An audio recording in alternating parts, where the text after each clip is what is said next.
Hello friends, good morning to all of you and welcome to study with Gyan Prakash. दोस्तों, आज है 6 नवंबर और दिन है शुक्रवार का। तो आज की जो मॉर्निंग न्यूज़ है उसमें सबसे बड़ी खबर यही है कि दीपावली पर नहीं जला सकेंगे पटाखे। ये जो रोक लगी है ये दिल्ली और पश्चिम बंगाल में लगाई गई है। तो फ्रेंड्स, 1 दिसंबर के बाद जो ग्रीन पटाखे हैं उसको जलाने की छूट रहेगी। लेकिन खबर ये है कि राजधानी में लगातार दमघोंटू होती हवा के बीच दिल्ली सरकार ने दिवाली पर हर तरह के पटाखों की बिक्री और उसे जलाने पर पाबंदी लगा दी है। 7 से 30 नवंबर के बीच किसी तरह के पटाखे नहीं जलाए जा सकेंगे। वहीं 1 दिसंबर से सिर्फ ग्रीन पटाखे जलाने की इजाज़त रहेगी। इस आदेश को सख्ती से लागू कराने की जिम्मेदारी जिलाधिकारियों की होगी। मुख्यमंत्री अरविंद केजरीवाल ने बृहस्पतिवार को बढ़ते प्रदूषण और कोरोना संक्रमण और उच्च स्तरीय समीक्षा बैठक की और कहा कि त्योहारी सीजन और प्रदूषण के कारण कोरोना के केसों में वृद्धि हुई है। बैठक में फैसला हुआ कि दिवाली पर पटाखे जो हैं ये नहीं जलाए जाएंगे, इन पर प्रतिबंध रहेगा। इस दौरान दिल्ली निवासी ग्रीन पटाखे भी नहीं जला सकते हैं। केजरीवाल ने कहा कि प्रदूषण फैलाने वाले पटाखे जलाने की शिकायत मिलने पर तत्काल सख्त कार्रवाई की जाएगी। मुख्यमंत्री ने लोगों से अपील की है कि वे प्रदूषण को देखते हुए पटाखे नहीं जलाएं। हालांकि ये जो रोक है ये नई दिल्ली में है और यहाँ पर साथ साथ कोलकाता में भी पटाखों पर प्रतिबंध लगा दिया गया है। तो कलकत्ता हाई कोर्ट ने बृहस्पतिवार को काली पूजा के दौरान पटाखों की बिक्री पर रोक लगा दी है और रोक जगतधात्री पूजा, छठ और कार्तिक पूजा में भी लागू रहेगी।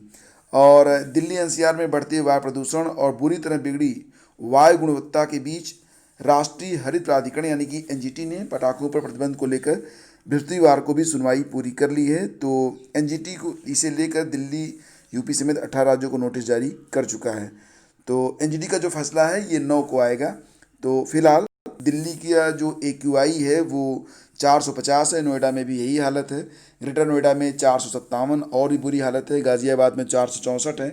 तो जितना अधिक एक्यूआई होता है फ्रेंड्स उतना ही माना जाता है कि प्रदूषित हवा है और वो सांस लेने योग्य नहीं होती है।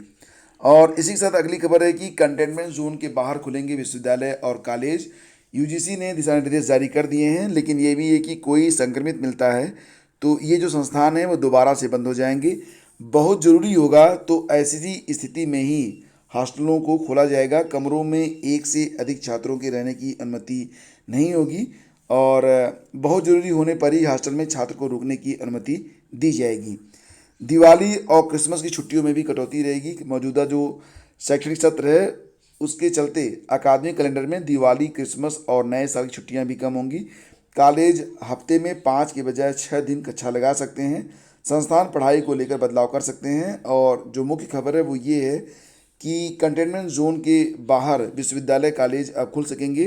विश्वविद्यालय अनुदान आयोग ने ऑनलाइन, ऑफलाइन और मिश्रित मोड से कैंपस खोलने के लिए निर्देश जारी कर दिए हैं। हालांकि किसी के संक्रमित होने पर कैंपस फिर बंद करना होगा। यूजीसी सचिव प्रोफेसर रजनीश जैन की ओर से जारी दिशा निर्देशों के मुताबिक कैंपस प्लेसमेंट, प्रयोगशाला, लाइब्रेरी और कक्षाओं में 50% छात्रों को एक ही दिन में आने की अनुमति होगी। हर जगह 6 फुट दूरी और मास्क जरूरी। कैंटीन बंद रहेगी। दोस्तों, उत्तर प्रदेश में जो एडेड जूनियर हाई स्कूल हैं उनमें शिक्षक भर्ती होने वाली थी, लेकिन अब ये जो शिक्षक भर्ती है इस साल तो नहीं हो पाएगी क्योंकि इस साल समय काफ़ी बीत चुका है, नवंबर चल रहा है और अब मात्र 1 महीना बचा है नवंबर के बाद दिसंबर का।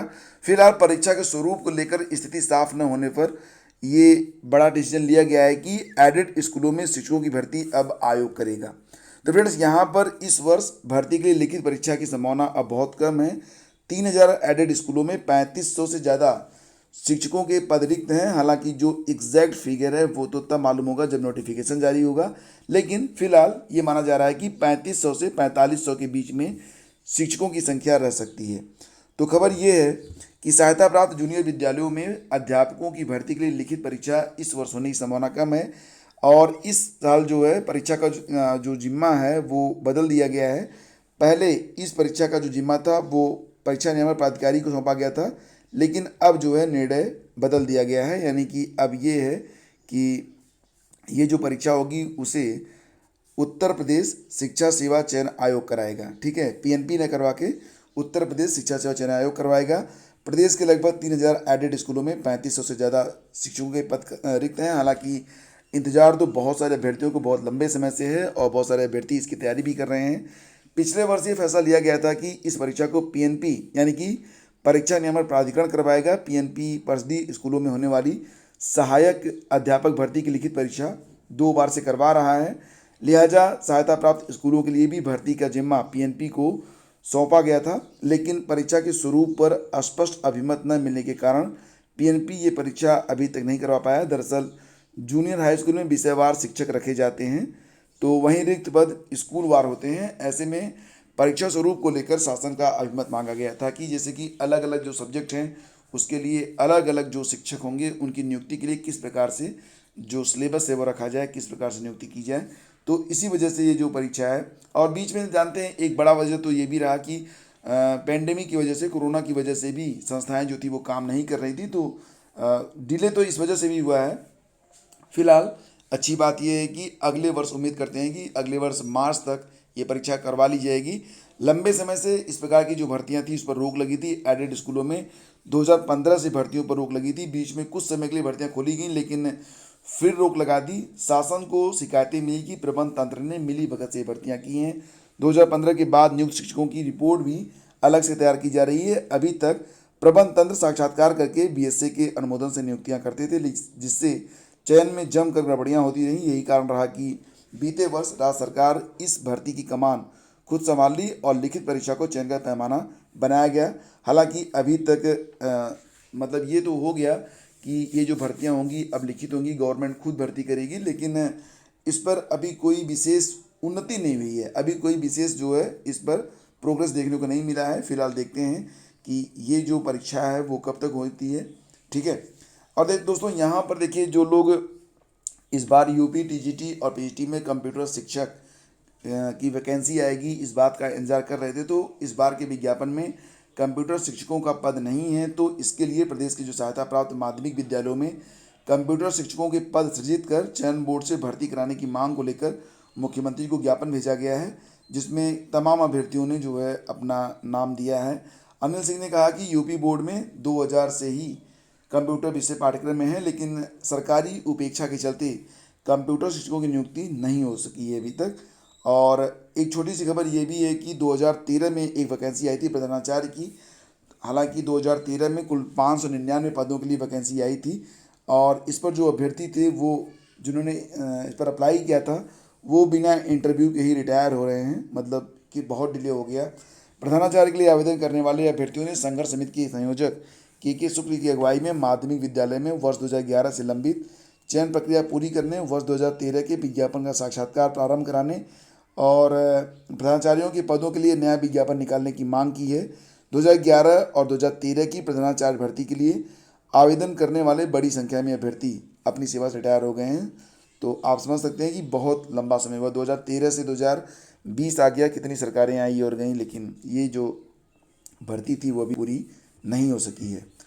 और दोस्तों इसी के साथ आपको बता दें कि कोरोना के चलते प्रदेश में जो यूपीटीटी की परीक्षा है उसका आयोजन अब 2020 में बहुत ही मुश्किल है। परीक्षा नियामक प्राधिकारी सचिव की ओर से टीईटी कराने के प्रस्ताव पर शासन ने महामारी के चलते इस बार कोई निर्णय नहीं लिया है। विभाग के एक अधिकारी ने बताया कि टीईटी के 15 लाख से अधिक अभ्यर्थी शामिल होते हैं अगर इस बार परीक्षा होती, और प्राधिकारी कार्यालय ने करीब 2 माह पहले इस परीक्षा का प्रस्ताव शासन को भेज दिया था, पर संक्रमण के बीच अभ्यर्थियों के परीक्षा केंद्र पहुंचने, केंद्रों पर सोशल डिस्टेंसिंग सहित अन्य बचाव को की जो व्यवस्था करना है उसको मुश्किल भरा काम पाया गया। तो लिहाजा शासन फिलहाल टीईटी कराने के पक्ष में नहीं है। परीक्षा नियामक प्राधिकारी सचिव अनिल भूषण चतुर्वेदी का कहना है कि शासन ने इस पर निर्णय नहीं लिया है। टीईटी कराने के लिए कम से कम 3 माह का समय आवश्यक है, लिहाजा 2020 में यह संभव अब नहीं है। और बात करें तो मध्य प्रदेश में इस समय एमपीपीबी रिक्रूटमेंट के तहत ग्रामीण कृषि विकास अधिकारी की 863 भर्तियां निकली हुई हैं, जिसका नोटिफिकेशन भी जारी हो गया है 5 नवंबर को। और इसमें कुल जो इच्छुक उम्मीदवार हैं वो 10 नवंबर 2020 से ऑनलाइन आवेदन कर सकेंगे। और एमपीपीबी ने 60 नोटिफिकेशन जारी कर बताया कि भर्ती के लिए 24 नवंबर तक आवेदन किया जा सकेगा। 29 नवंबर तक आवेदन पत्र में ऑनलाइन करेक्शन किया जा सकेगा, और इसकी जो एग्ज़ाम डेट होगी वो 10 फरवरी 2021 रखी गई है। फरवरी 2021, ठीक है, 10 फरवरी 2021 से 13 फरवरी 2021 के बीच में इसकी परीक्षाएं जो होंगी वो आयोजित करवाई जाएंगी। यहीं पर हरियाणा के जो मुख्यमंत्री हैं मनोहर लाल खट्टर, उन्होंने बृहस्पतिवार को कहा कि आर्थिक रूप से कमजोर वर्ग के उम्मीदवारों को पुलिस भर्ती में आयु सीमा में 5 साल की छूट भी दी जाएगी। मतलब जो छूट मिलती है ओबीसी कैटेगरी को, वही छूट ईडब्ल्यूएस कैटेगरी को भी दी जाएगी। फिलहाल हरियाणा में पुलिस की नौकरी के लिए न्यूनतम 18 वर्ष और अधिकतम आयु जो है 25 वर्ष है।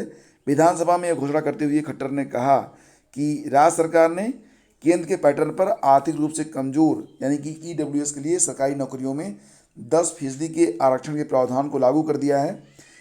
इस जवाब में मुख्यमंत्री ने कहा कि आर्थिक रूप से कमजोर वर्ग के उम्मीदवारों को पुलिस की नौकरी में अब तक उम्र में कोई छूट नहीं मिलती थी। इस संबंध में सुझाव मिले हैं। इस पर विचार करने के बाद अब आर्थिक रूप से कमजोर वर्ग के उम्मीदवारों को पुलिस विभाग में भर्ती के लिए उम्र में 5 वर्ष का छूट देने का निर्णय किया गया है। और दोस्तों इसी के साथ थोड़ा सा और आगे बढ़ते हैं। आपको ये बता दें कि रेल भर्ती बोर्ड की परीक्षाएं जो हैं वो दिसंबर माह में शुरू होने वाली हैं। तो अभ्यर्थियों की सुरक्षा के लिए रेलवे भर्ती बोर्ड ने ये विज्ञापन जारी किया है कि रेलवे में नौकरी पाने के लिए बिचौलियों, दलालों और जॉब रैकेटर्स के झांसे में न आएँ और अपनी मेहनत की कमाई को बर्बाद न करें। और याद रखें कि केवल योग्यता ही आपको रेलवे में नौकरी दिला सकती है। रेलवे भर्ती बोर्ड परीक्षाओं में नियुक्ति प्रक्रिया पूरी तरह से कंप्यूटरीकृत है, पूर्णतः उम्मीदवारों की योग्यता पर आधारित है और रेल भर्ती बोर्ड कभी भी एजेंट अथवा कोचिंग सेंटर को अपने लिए कार्य करने को नामित नहीं करता है। केवल रेल भर्ती बोर्ड की आधिकारिक वेबसाइट और समाचार पत्रों, रोजगार समाचार पत्र में ही प्रकाशित विज्ञापन पर विश्वास आपको करना है।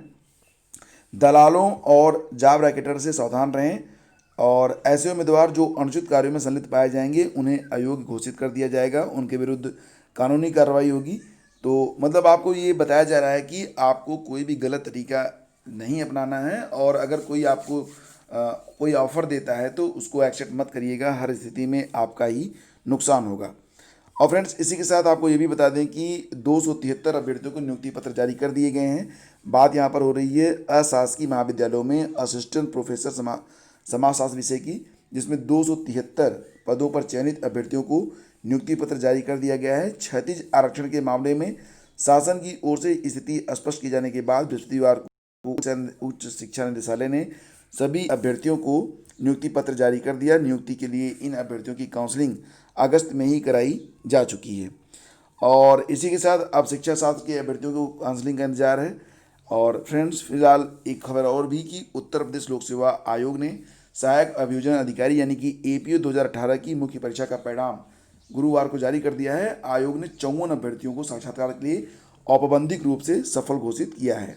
तो ये थी फ्रेंड्स आज की सारी updates. Thank you so much for watching the video. पसंद आता है आपको ये वीडियो तो इसे लाइक और शेयर आप लोग जरूर कीजिएगा। साथ साथ आपको ये भी बता दें कि अगर आप यूपी, टीजीटी और पीजीटी की तैयारी कर रहे हैं तो इस वीडियो का डिस्क्रिप्शन चेक करना बिल्कुल भी ना भूलें, जहाँ पर आपको तमाम नई जानकारियाँ दी जा रही हैं और आपके लिए कौन सी बुक्स अच्छी होंगी, पिछले जो क्वेश्चन पेपर हैं वो, और साथ साथ प्रैक्टिस सेट के बारे में भी आपको जानकारी दी गई है। तो एक बार डिस्क्रिप्शन को चेक जरूर कीजिएगा। Thank you so much.